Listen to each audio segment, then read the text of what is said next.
তামাক কোম্পানির কূটকৌশল উন্মোচন করি, তামাক ও নিকোটিন মুক্ত বাংলাদেশ করি, এই প্রতিপাদ্যকে সামনে রেখে নওগাঁয় র্যালি ও আলোচনা সভার মাধ্যমে বিশ্ব তামাক মুক্ত দিবস পালিত হয়েছে।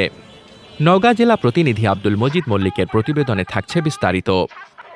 ৩১শে মে শনিবার সকালে জেলা প্রশাসনের উদ্যোগে সার্কিট হাউস থেকে একটি বর্ণাঢ্য র্যালি বের হয়ে শহরের প্রধান প্রধান সড়ক প্রদক্ষিণ শেষে জেলা প্রশাসকের কার্যালয়ে গিয়ে শেষ হয়।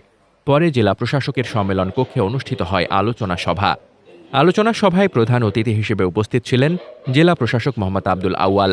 সভায় সভাপতিত্ব করেন civil surgeon doctor Aminul Islam.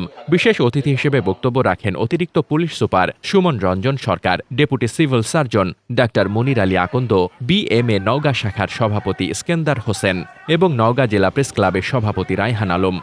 বক্তারা তামাকের ভয়াবহ ক্ষতিকর প্রভাব এবং তামাক নিয়ন্ত্রণে প্রচলিত আইন নিয়ে আলোচনা করেন। তারা বলেন, তামাক পণ্য ব্যবহার শুধু ব্যক্তির নয়, পুরো জাতির স্বাস্থ্য ঝুঁকি বাড়ায়।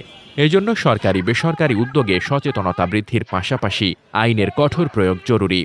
বিশ্ব স্বাস্থ্য সংস্থা ঘোষিত ৩১ মে বিশ্ব তামাকমুক্ত দিবস হিসেবে পালিত হয়েছে।